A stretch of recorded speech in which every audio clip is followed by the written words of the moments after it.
Cassandra é uma série que me surpreendeu muito, porque eu achei que ela ia se limitar à crítica à tecnologia, mas na verdade o que ela mais critica ali é o papel de uma mulher dentro da sua casa. E aí, de repente, uma série que parecia ter uma vibezinha Black Mirror, e tem mesmo, né? Porque Black Mirror tem isso de criticar a tecnologia, mas criticar as nossas vivências humanas, as nossas relações. Com essa nova minissérie alemã da Netflix, não é muito diferente, né? Cassandra traz também isso.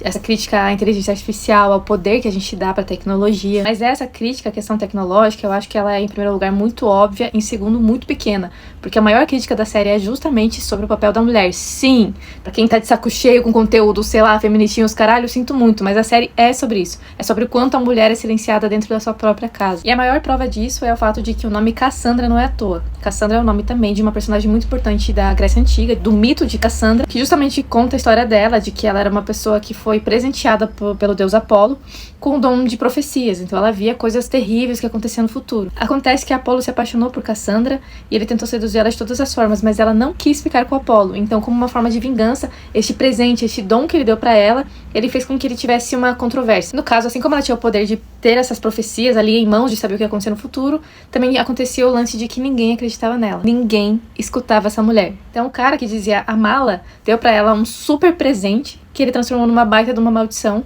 porque se transformou em algo em que ela não tinha voz, ela não tinha poder nenhum, não tinha o que fazer com aquilo, porque ela não era ouvida. Bom, eu nem preciso ir longe, né, sobre o que isso significa em relação à figura da mulher na sociedade e principalmente o que isso significa em relação às figuras femininas que a gente vê na série. A primeira e mais óbvia é a nossa protagonista, que tá nos tempos atuais, agora eu esqueci o nome dela, que eu sou péssima com nomes, mas é aquela mãe da casa que toda hora fala, cara, tem alguma coisa errada com essa máquina, com essa Cassandra, tem alguma coisa errada, não tô gostando muito, não confio muito nela. E ninguém ouvia ela. E o que eu achei mais absurdo é que às vezes os filhos até, tipo, davam o benefício da dúvida, mas o marido sempre descredibilizava ela, mesmo quando tinha sinais claros. Porque no começo ainda, beleza, até tipo pensar assim, ela tá abalada com a morte da irmã, não dá pra levar muito a sério, ok, até daria pra entender, mas até o final ele não acreditava nela, mesmo quando todos os sinais demonstravam que tinha alguma coisa muito errada, velho. E aí pensando na própria Cassandra, né, e na história dela, no que a trouxe até essa questão de máquina, não preciso nem falar, né, gente? O marido dela é um porco, um cara totalmente sujo, é a própria figura do homem mais machista e bosta que existe nesse mundo. E ela era completamente anulada na casa dela. Tanto é que o fato dela ser transformada numa máquina, num robô,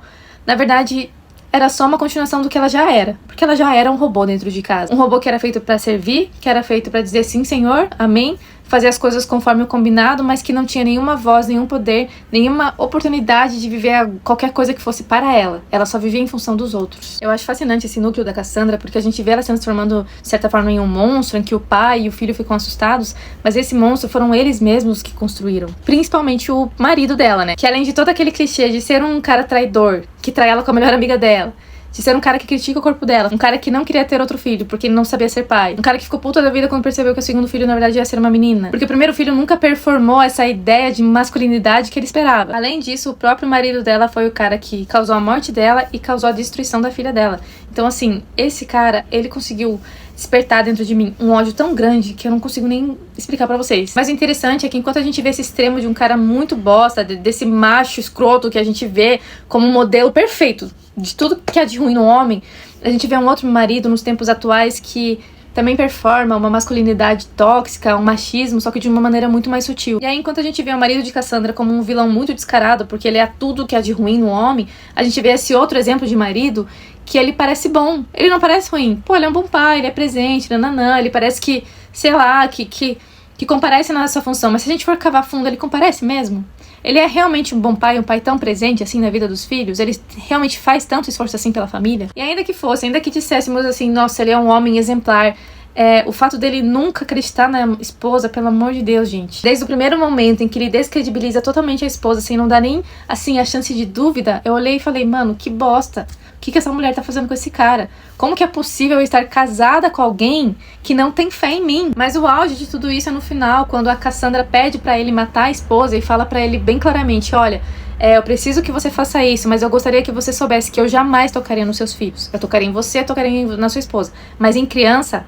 E aí, na hora que ele vai atacar aquela esposa que tá super vulnerável, que tinha acabado de ser internada porque ela foi convencida de que estava errada. Gente, olha isso. Ela chegou ao ponto de achar que tá louca, de tanto que descredibilizaram ela o filme inteiro. Ela própria também sendo uma Cassandra, que tava prevendo os desastres que iam acontecer, que tava vendo o que tava acontecendo na casa dela, mas ninguém ouvia a voz dela, velho. Ninguém ouvia ela. E aí quando ele vai atacar ela, ela fica questionando por que, nananã, ele fala assim, cara, não, é porque eu tô com medo dela mexer com os filhos. Mas ele sabia que a Cassandra não ia mexer com os filhos. Ele sabia disso, a Cassandra tinha acabado de falar isso pra ele. Se eu estou numa situação dessa, que me pedem pra matar o meu marido, que é o amor da minha vida, eu não faria isso. Eu não faria isso de jeito nenhum. Eu daria um jeito, eu fugiria, eu acabaria comigo mesmo. Eu não sei o que eu faria. Mas é óbvio que eu não vou atacar a pessoa que eu mais amo nesse mundo, além dos meus filhos. Não é um amor recíproco. E muito mais do que isso, a gente vê também ele como um homem que não é funcional. Ele não sabe resolver problemas, ele não sabe lidar com as coisas. Quer dizer, a esposa que tava ali dada como louca, internada, teve que sair fugida do negócio do hospital pra chegar lá e resolver as coisas numa conversa. Numa conversa, ela resolveu as coisas. E eu acho que até esse final foi muito simbólico. Por um lado parece meio burro, porque eu achei muito simplista também conseguir, né, meio que, tipo, fugir da Cassandra com diálogo. Mas, por outro lado, eu acho que ele é muito simbólico nesse lugar de, tipo assim, são duas mulheres que, querendo ou não, passaram pela mesma coisa nesse lugar de não ser ouvida, de não ter voz, de não ter espaço, de ser descredibilizada enquanto mulher. E eu acho que essa compreensão de uma se enxergar na outra nesse ponto que fez com que o diálogo funcionasse. E aí, nesse caso, realmente, se eles tentassem um diálogo, talvez não ia funcionar. Mas ainda assim, na minha cabeça não entra nada que justifique você matar o seu cônjuge. Eu acho que só esse ato já mostra quem ele verdadeiramente é. Tanto é que no final de tudo, nem os filhos não ficam do lado dele. Os filhos olham pra ele assustados, tipo assim, a gente não te reconhece mais. Na hora que ele pergunta pra esposa, acabou? Isso acabou finalmente?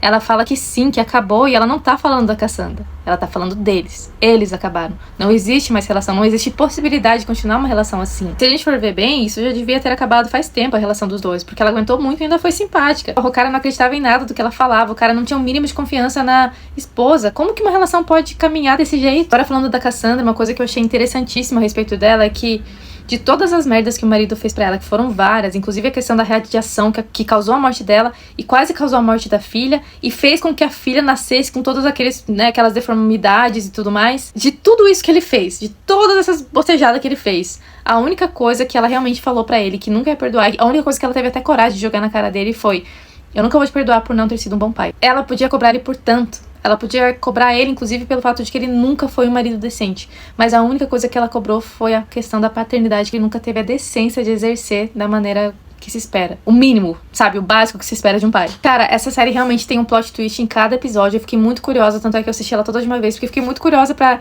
entender esse background da Cassandra. Realmente me envolveu bastante. Em algumas coisas ela é bem simplista, eu acho que ela fica devendo um pouquinho, sim, em alguns pontos. Podia ter sido melhor amarrado, enfim. Mas eu acho que ela consegue entregar o que ela se propõe a entregar pra gente.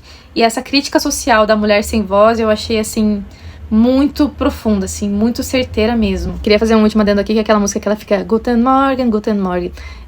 Na verdade é uma música brasileira, né, que é Canta, canta, minha gente. Não sei se vocês separaram nisso, mas é. E aí eu fui pesquisar sobre isso, pelo que eu entendi, essa música brasileira, esse ritmo brasileiro chegou na Alemanha não sei como, e uma compositora ali, nananã, que ela pegou essa melodia, fez uma versão alemã, e aí ela ficou muito conhecida como música alemã, mas ela não é alemã, ela é brasileira. Tá bom? Tchau, tchau, beijão. Então fica aí a minha recomendação de série pra você, eu acho que você não vai se arrepender.